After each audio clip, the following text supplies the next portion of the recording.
All right, everyone, welcome back in to another live edition of the Patriots Beat Podcast here on the CLNS Media Network.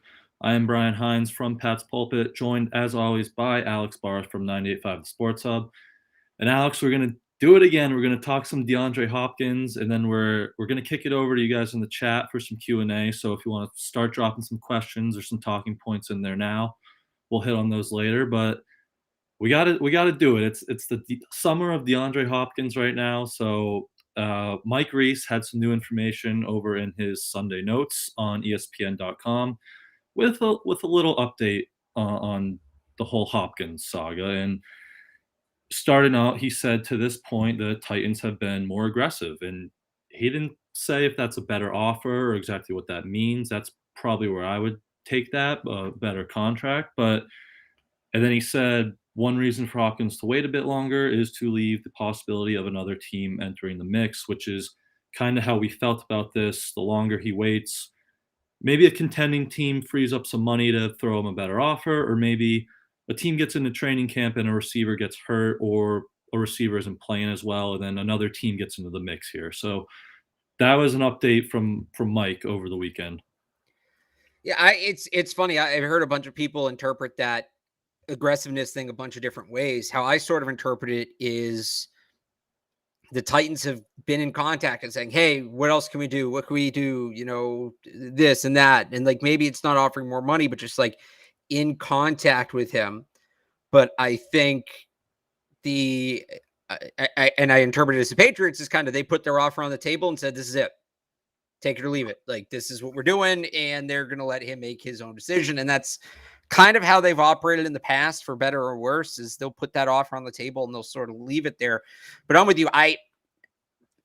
Right now, there's no reason for Hopkins to sign before camp, because all it takes is one guy pulling a hammy at practice, a contending team freaks out, and suddenly he has more value, and that team maybe will give him some money that they wouldn't give him right now. Now, will that happen? I don't know. Maybe, maybe not. I don't want to find out. If I'm the Patriots, I give him a reason to sign right now. And I'm sure there's a number. They might not like it, but I'm sure there's a number. And the reality is it's worth the gamble, because there's not much else they're using that money on right now. Even if you want to get into extensions for Kyle Duggar or Josh Uche, those would kick in 2024. This is probably a one-year deal. And if it's a multi-year deal, you front load it. That could be one way, certainly, to incentivize them to sign.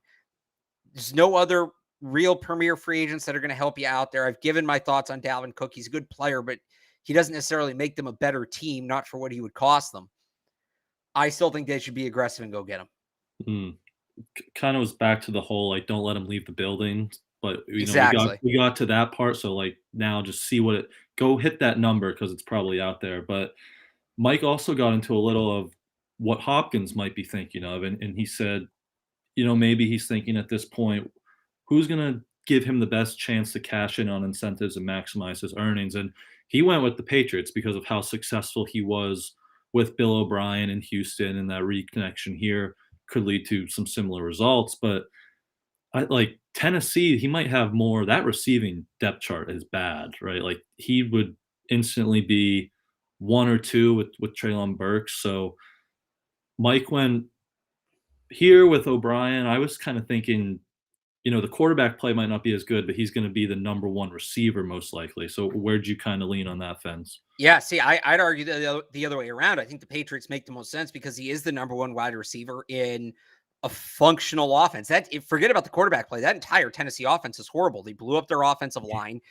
It's basically just Derrick Henry. So he might be the number 1 receiver, but how many chances is he going to get versus Ryan Tannehill sprinting for his life? And then if it's not Tannehill, are you going to a rookie quarterback in why am I blanking on his name? In Levis, or a guy who's essentially a rookie in why can't I do names? Malik Willis.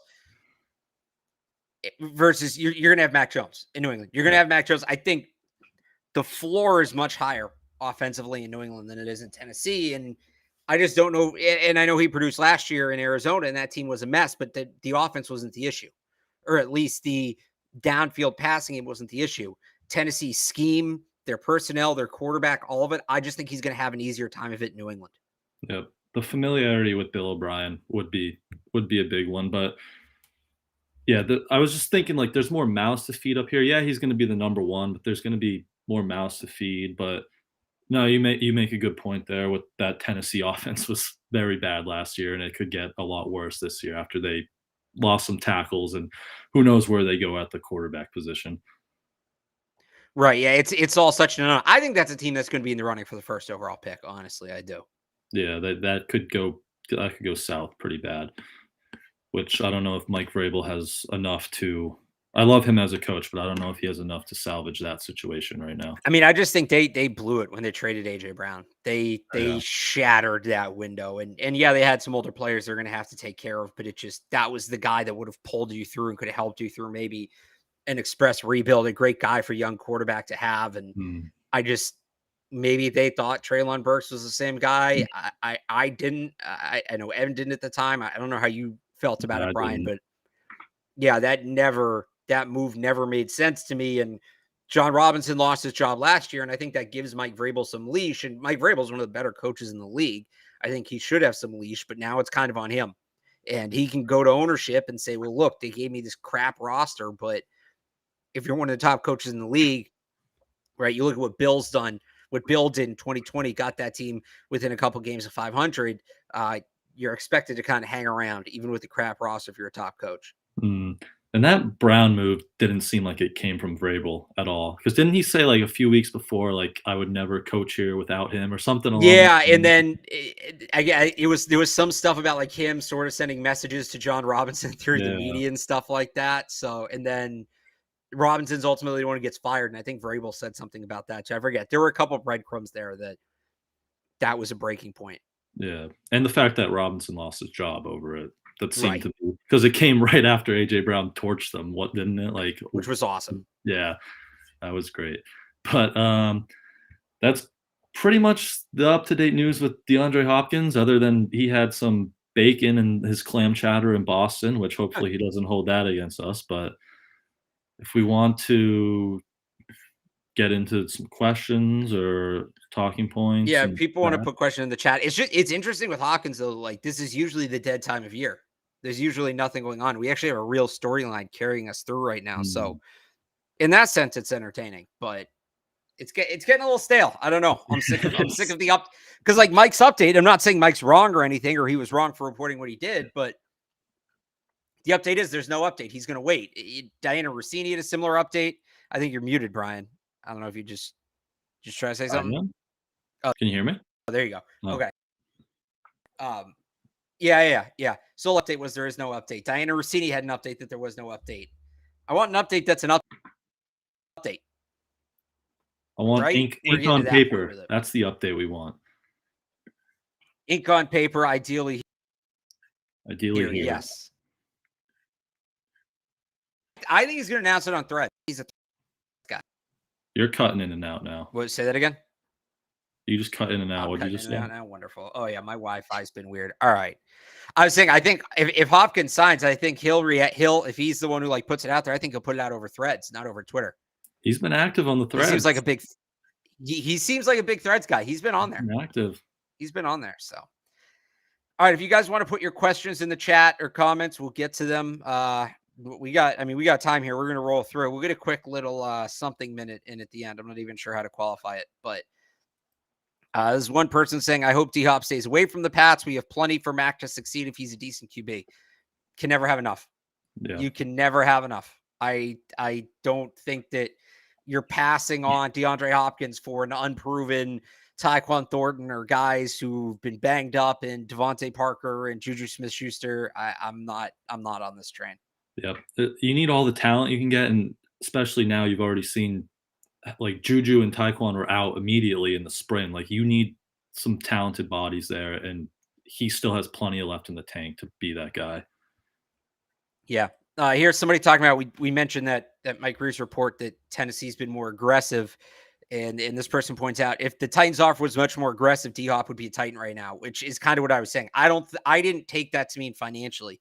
I took that to mean they've been on the phone. They're checking with him. They're like pestering him. Whereas the Patriots are just like, yeah, all right, here's the offer. Let us know. We'll see ya. Yep. You have our number. Give us a call.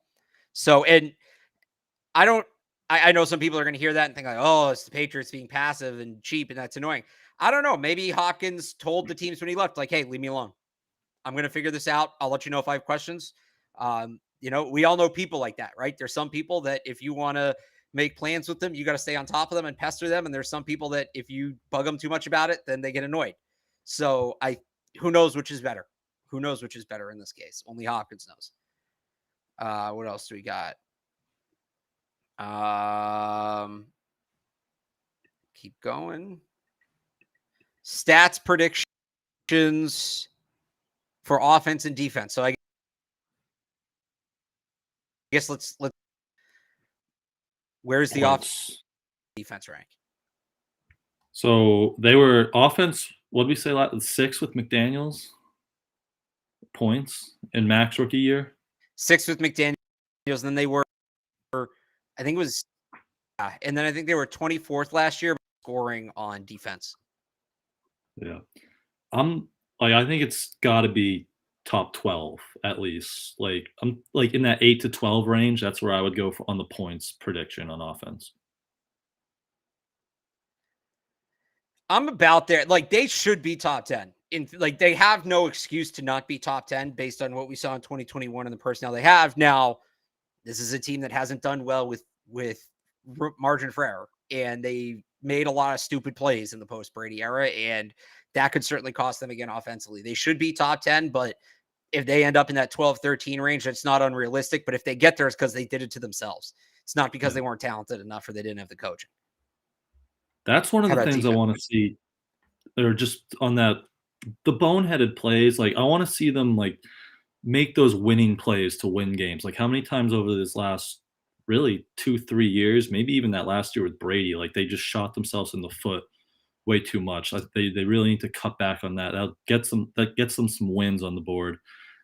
Defensively, I just on that point, no, because it's a really good point. I talked about this on the Sports Hub over the weekend. I was on Saturday with Sharon Battle, and like 2020, 2021, they would make some of these mistakes, bad penalties, stupid turnovers, bad coaching decisions, and we would just kind of be there and be like, well, yeah, this is costing them, but it's very un-Belichick-like. It's uncharacteristic of them. Like once they figure it out, they'll be a good team. And I think that was true. If they had figured that out, they would have been a more competitive team in 2021.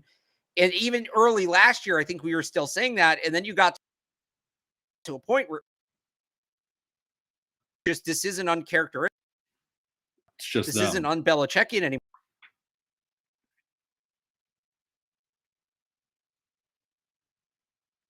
We lost you again, I think. All right, he might be gone. He's got Wi-Fi issues.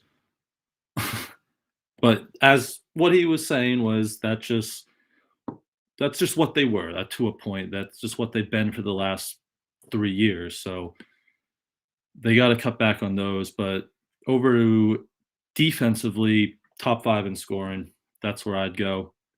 They were up there last year, and they got better. They got better on that side of the ball. They should be healthy. Christian Barmore back, gets the pass rush going. So we'll go top 5 on defense with Christian Gonzalez in that mix and all those new faces.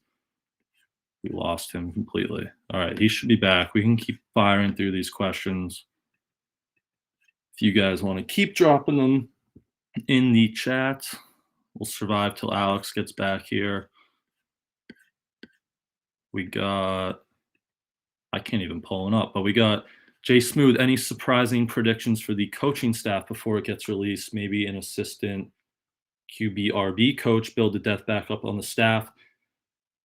I think it's pretty much set in stone. Well, maybe Joe Judge's title will be interesting to see if they give him that special teams coordinator role, because that would technically signal a demotion for Cam Acord, or if they just go the assistant coach route and leave that up for determination. We saw LeGarrette Blount and Aaron Dobson. They were part of the coaching fellowship at OTAs a lot. So Aaron Dobson has a role back at Marshall. He won't be there, but LeGarrette Blount would be a really good addition to this staff because they only have one running back coach, and it's Vinny Sunseri, and he didn't play running back. He was a safety. So if he wants to hang around, that would be, a good addition, I think, because teams like having that the players like having a guy who's played and done that before. So I think Blunt brings good energy. He'd be a good addition to that running back room. Let's see. Questions. Zach Palmer, do you think Josh Uche can pass Judon in sacks? I think it's a possibility the way he came on late last year. I know this isn't a question about D-Hop, which we like, Zach. The D-Hop stuff is getting stale. So he can, right? They're going to work. They work together off those edges, and they were pretty close last year, 3 or 4 away. So if Uche has another big year, I think he absolutely can pass Judon, and that's not saying anything bad on Judon, obviously, but Uche just has that potential and that talent to do that and get there. What else we got? Jason, Ty Montgomery has been hyped up, and I'm a fan, but after watching his tape, he looks great with very low production. Yeah, he's not going to blow you away on the stat sheet, but he's what they need out of that backfield. He's a reliable guy, can get open, really solid hands. He's been playing receiver in OTAs and the spring practices. Whether that was just they were losing wide receivers, they had a few injuries and they needed him out there, or whether that's how they view him. But he could be a really good. He seems to have the upper hand for that third down running back role, which they need to get Stevenson off the field and let him rest his legs a little bit so he doesn't fall off like he did at the end of last year. But every time last summer, this spring, Montgomery's looked really good on the practice field. So let's see if he can stay healthy and start contributing there. What else we got? Keep dropping your questions. Alex said he should be back soon. Gonzo for D. Roy, your thoughts on his chances? I have him about 85% chance. That's a pretty high percent, but he's going to be their starting outside corner. That's where he was in the spring. That's where they're going to play him. Whether he can have that Sauce Gardner-like impact that he's talked about wanting to have, we'll see. We'll see how it works. Stats, cornerback, right? How often is he going to get thrown to? How many interceptions is he going to have? Because those stuffs matter in a voting like that. But he's going to be out there. He's going to have the chance to do it. And they have a lot of good wide receivers they're going to be going against too. So he'll have the chance to do that. I'm not sure what his odds over on FanDuel are, but who is the most overrated AFC East team? I could be with you, JJ, with the Jets. Something doesn't seem right about the Aaron Rodgers. They have a very high ceiling. I'll give you that. But I don't know, something seems fishy there to me. I just think that could crumble. So, and we'll see how the Bills are. They lost some pieces. The linebacker Terrell Edmonds, Leslie Frazier left as defensive coordinator. So, and the whole Stephon Diggs situation is one to. We'll see how that plays out.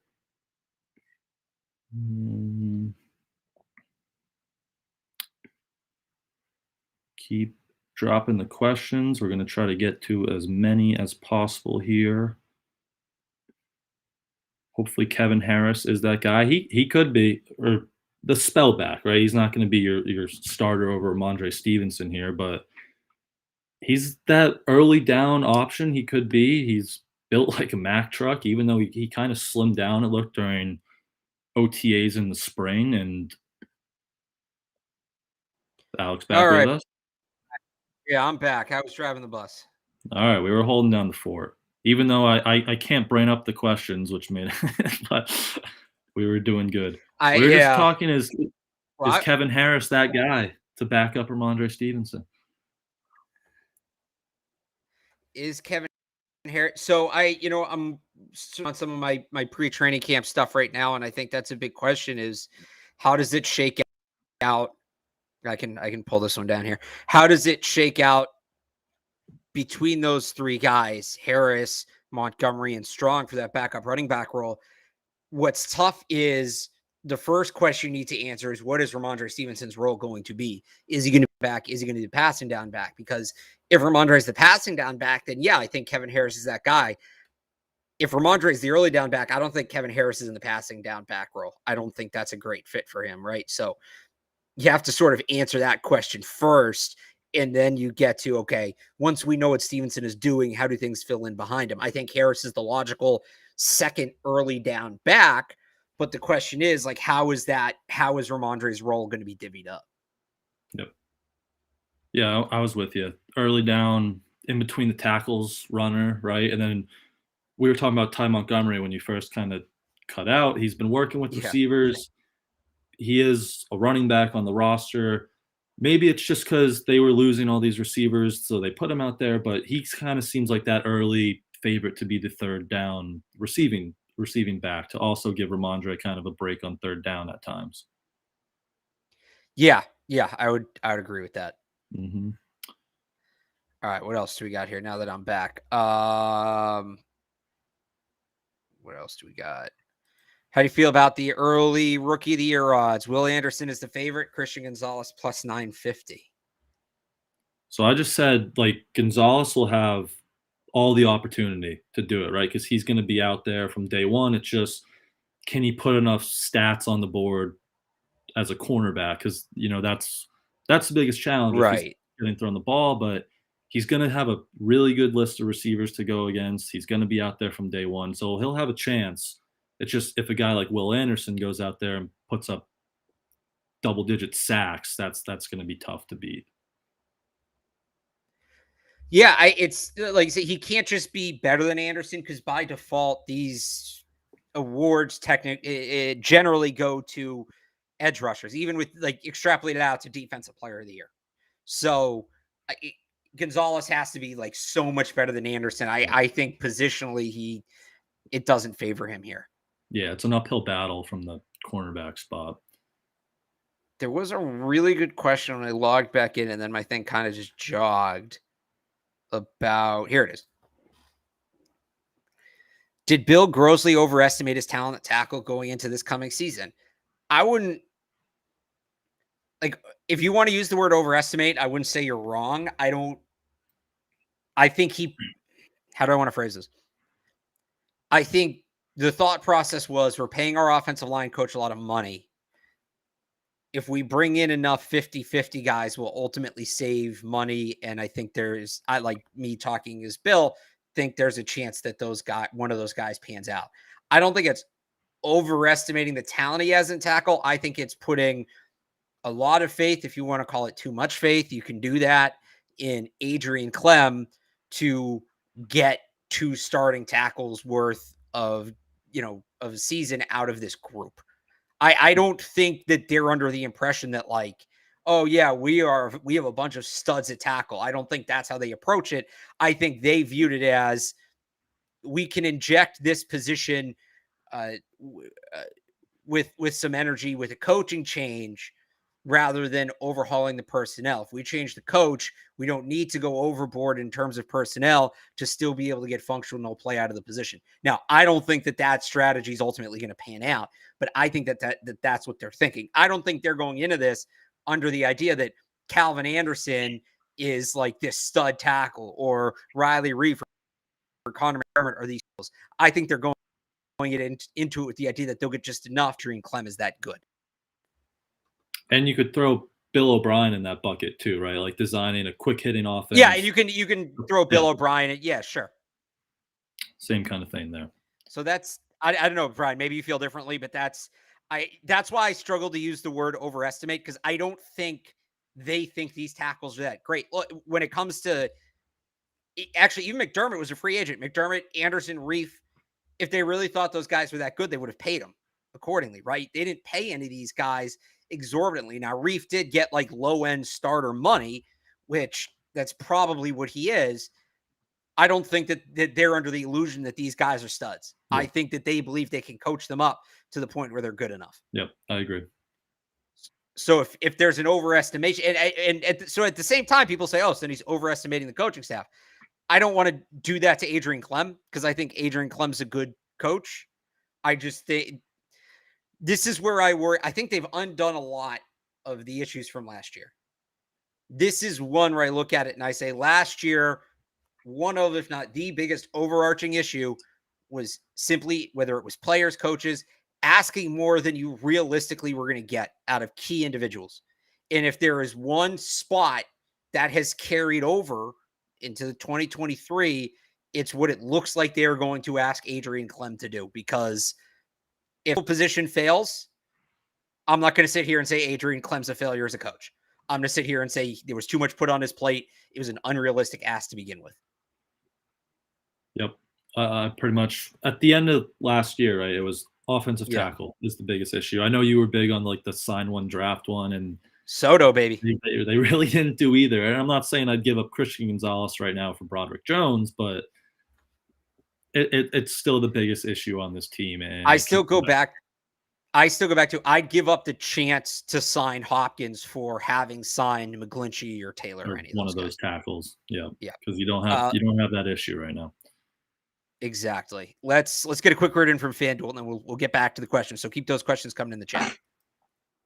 Your first swing at betting MLB on FanDuel and get 10 times your first bet amount of bonus bets and up to $200.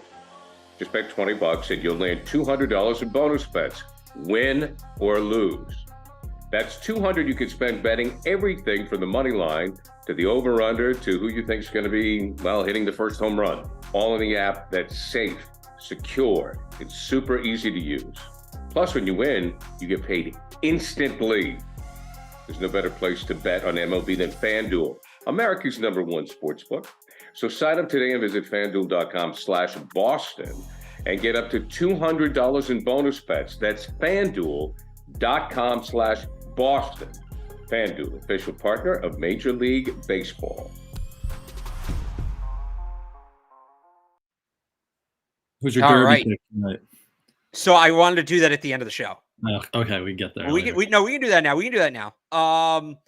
So like I feel like I say all the time, Pete Alonso's he's better at the home run derby than he is at baseball. So like part of me wants to go with Pete Alonso, but my buddy who just like doesn't lose baseball bets, and disclaimer, this is until he does, right? Like this is not gambling advice. This friend has a pretty good success rate on betting baseball, is telling me Adolis Garcia. So I gotta look at the bracket. Because the odds are better. You can bet the final instead of the winner, right? You can bet like it's going to be this guy versus this guy. You don't even have to pick. You could double that down by also picking a winner. But I might bet the final. And then there's also, Julio Rodriguez, hometown kid. There's that element as well. Those are like the three guys between. I got to figure out. I'm going to do that like right after we get off the show. I'm going to put in my bet for the Derby. I like Garcia or Luis Robert. He's my guy, and he just hits tanks. So his odds keep going down though, because he's been the popular bet. So Adolis is plus 650. Like that feels like good odds. Yeah, but for him, he's like just built. He feels like one of those guys who's built like this too. So yeah. So Garcia. Adolis versus Alonso in the final. Thanks to our producer Meat, who's putting the odds in the chat. I don't have them in front of me. Garcia versus Alonso in the finals plus 700. That's pretty. So I like. Bet. What about? All right, so I'm saying Pete, Amit, if you can find one more for me, because I'm saying Pete, Alonso, and Brian, you like Rob Bob. Yeah. Or Lou Bob or whatever it is. No, Rob. They would meet in the second round. Bob Rob. Plus 700 is the final. I think it might reseed or something. I don't know. So, yeah. Well, because there's odds for it for the final, so it must be possible. That's also plus 700. So, all right, those are the picks. I love the Derby personally. I'm a big Derby guy. Although all right, we're gonna do a tangent here. Just like the NBA and the dunk contest is not good anymore, the Derby is not nearly what it used to be. The difference is it's not the NBA's fault. The players ran out of ideas. There's only so many ways you can dunk a basketball. I think I'm in the minority on this take, but if you search deep down, you know I'm right. They need to go back to outs. Get rid of the timer. I'm with you. Because the best part of the Derby was when Josh Hamilton or Bobby Abreu or one of these guys would just start ripping off like 30 in a row, something 30 in a row. Or was it Hamilton, I think, who got to the money ball? Remember they used to have the money ball after 9 outs, and he hit like 10 in a row on the money ball or something. And people hear that and they say, well, I don't have all night. You don't. It's the middle of July. You do. You can sit for an extra hour and watch guys hit baseballs. You can do it. So one, get rid of the and look, if you want to tell me, all right, we're going to go to 8 outs or 7 outs, okay. All right, 10 outs sometimes did take a while. If you want to say we're going to lower the number of outs, maybe that's the, where we meet halfway. The other thing, get rid of the bracket. I don't know who asked for that. We don't need it. And they're like, oh, well, it creates competition within the rounds. No, there's enough competition. The 4 guys that hit the most move on. That's competition.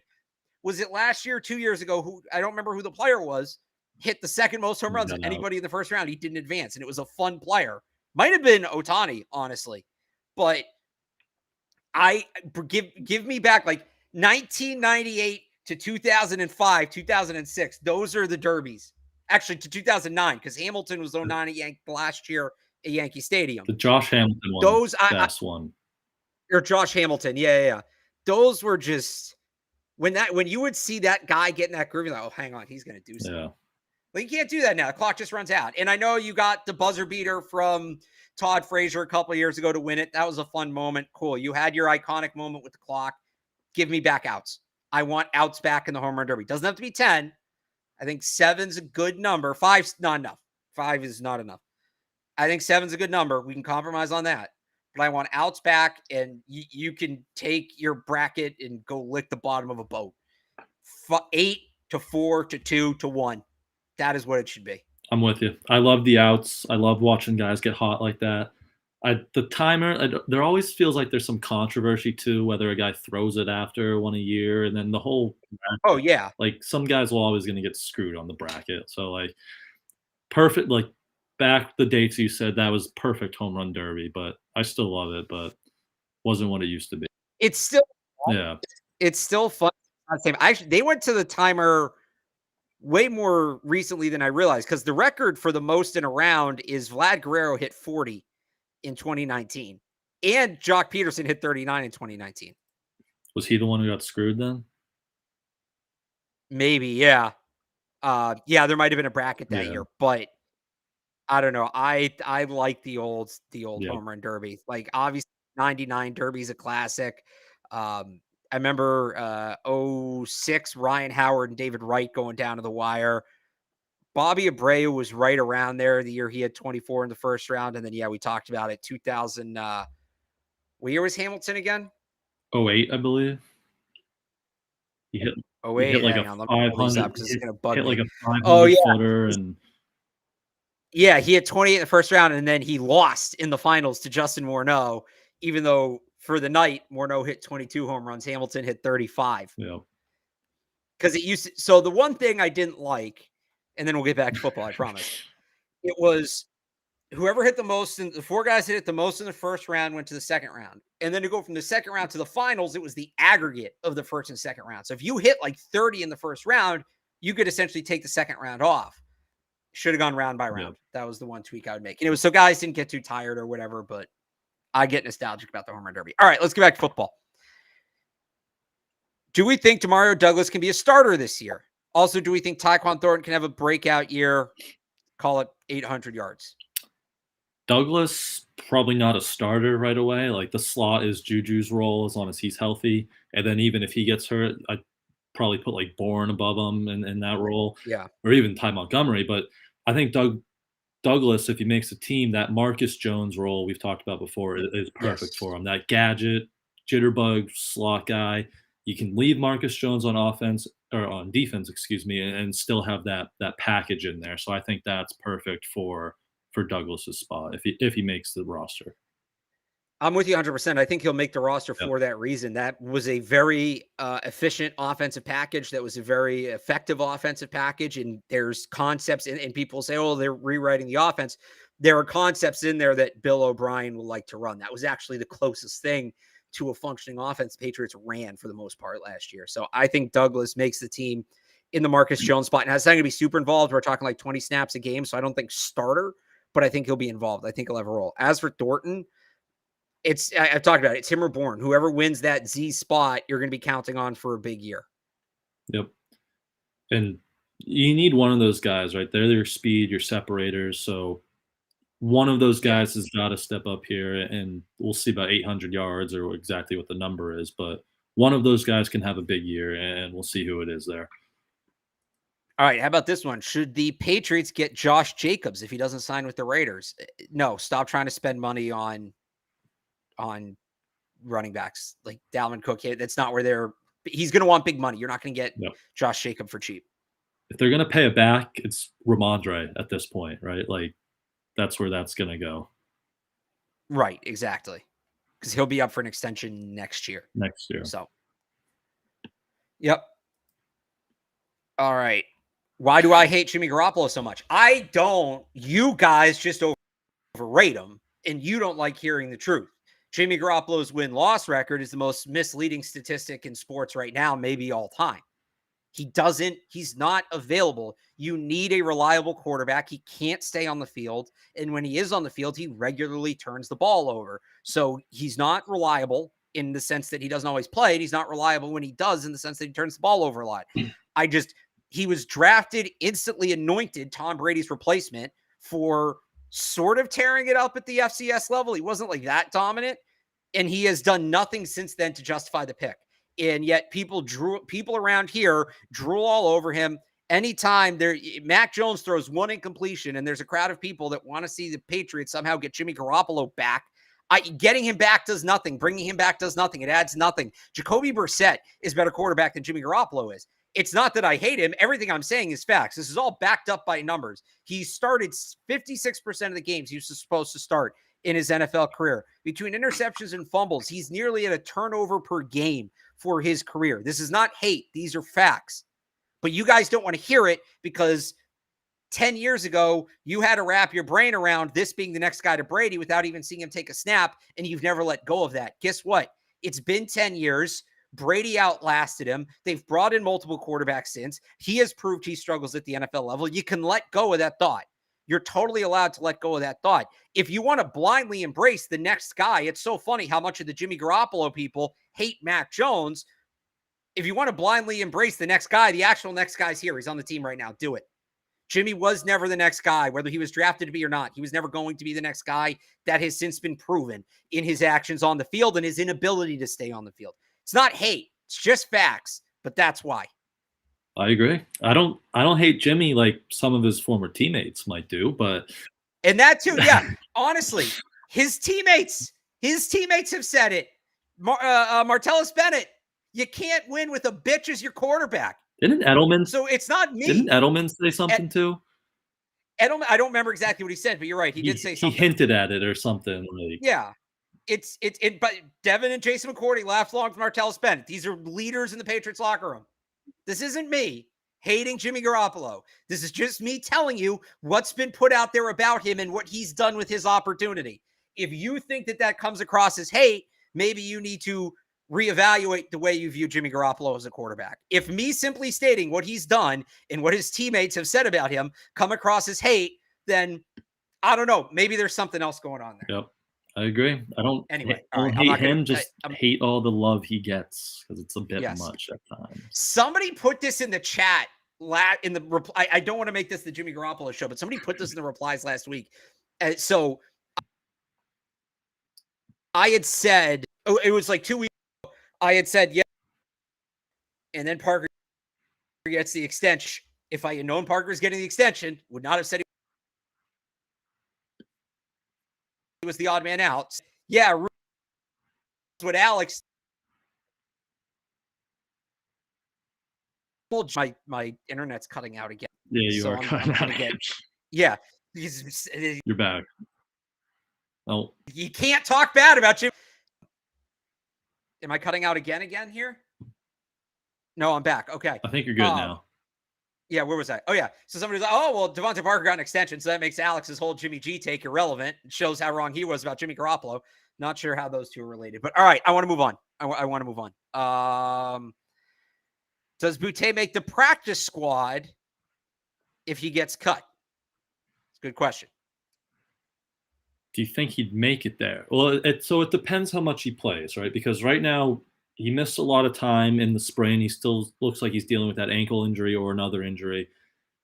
So if he tears up if he's healthy and he tears up training camp, tears up the preseason, he's either going to have to make the team or another team is going to snatch him if he's cut because that potential he has. So I think he's headed toward Foxborough flu season. I don't think we're going to see much of him throughout the summer, unfortunately. But I mean, if they could get him on the practice squad, that'd be great. I just think it's either going to be probably an IR situation or he plays so well he makes the team. Yeah, I'm with you on that. If he plays well, they're not going to cut him because with his potential that he showed coming out initially before he had a down year, somebody's going to take a flyer on him on a 53 spot. He's not going to be on the practice squad. What position will we draft next year with our first round pick? Tackle. Tackle. It has been the position for. Oh, okay. Actually, should be tackle. If shit hits the fan, it's going to be a quarterback. Quarterback, yeah. But it should be a tackle. Who's our Penn State tackle? I can't remember. Can we just talk about Joe Alt instead? Sure. From Notre Dame, much easier name. Yeah. I can't remember the name of the Penn State tackle. I'll have to get that down eventually. But yeah. Somebody's in relation. Mac Jones getting cut if he has another bad year. He's not getting cut. They're not going to release him. But we've talked about this is the prove it year. If he has a bad year this year, he doesn't get the 5th year option, then it becomes much harder to earn that long-term contract extension. And it opens the door to the Patriots considering another quarterback. So I don't think that he's going to get outright released, but his job's certainly on the line this year long-term. Mm-hmm. What else do we got? Can Keon White dunk? Probably. Dude's a freak. I'd be surprised if he could not dunk. What's he like? Yeah. 6'5" with a basketball background. Yeah, I'm gonna say he can dunk. Tight end background too. Yeah, absolutely. We'll have to ask him. We've got the usual Kendrick. We got the usual Kendrick Bourne stats. D22's dropping his Kendrick Bourne stats in the chat there. If it comes down to it, who will get more playing time, Kendrick Bourne or Tyquan Thornton? This is the battle. This is going to be perhaps the most important battle in training camp. Who, assuming no Hopkins, who gets that Z position, and whoever it is, that's the difference between the offense being good or great. They'll be good. They'll be fine either way without Hopkins. But for them to be great, for them to hit that next level, this guy in the Z spot, whether it's Bourne or Thornton, really has to, somebody brought up 800 yards before as qualifying as a breakout year for this spot. The number I've used is 750, kind of splitting hairs at that point. But so who do you like? I feel weird saying who do we think is going to win this battle? We didn't really get to see in the spring. Thornton was hurt. It really feels neck and neck to me right now. I default to Bourne just because he was healthy in the spring, and I've seen him when he's healthy. He is a very, very good wide receiver. He's one of the most underrated receivers in the league. But I don't know. Maybe you think Thornton has a chance. I think he has a chance, right? They could use that speed on the field. He's really the biggest. He's the best deep threat on the team because that speed can really challenge defenses like that. So, but look, if it's Kendrick Bourne, I'm not going to be mad. Like, I'm with you. He's very underrated. He has great chemistry with Mac Jones. Just whoever wins that, they need to produce, right? That 750 or 800 yard mark that you said is a good benchmark. But they're both really talented, so I'm not really going to be mad who wins that job. Just let's produce in the season, or we'll see how that goes. Yeah. How realistic is it that Butte outplays Bourne in camp and they cut Bourne? Well, Bourne is, if there is an odd man out now, it's him, just given his contract situation. I'd keep them both. I don't want to give up on Kendrick Bourne yet. Too much untapped potential. I liked what I saw in 2021 too much. And this might happen because the coaches hate Kendrick Bourne for reasons I'll never entirely understand. But I'm not giving up on him yet. I'm really not. Do you think that's a Bill thing though, or a Matt Patricia thing? So that's the question. That's what we don't know. Yeah, we don't know, and we'll that's an important variable. But I will say, I know a lot of people have comped Butte to Juju coming out is like, if there's overlap with him and somebody, his game is very similar to Kendrick Bourne's. It is tough to put both of them on the field. There's a ton of overlap there. So. Is it a make or break year for Christian Barmore? We talk a lot about, the first pick in that 2021 class, Mac Jones, with being a make or break year. I don't know that's make or break for Barmore just because the defensive tackle position is different, but it feels like if he's going to hit his ceiling, it's now or never. Yeah. 3rd year, finally looks healthy, all of that. this is the last year we stop talking about him as this potential like game changer, right? It's either he is or he isn't. If he shows us he is this year, then yeah, then great, then he's a game changer. If not, the last we've losing you again.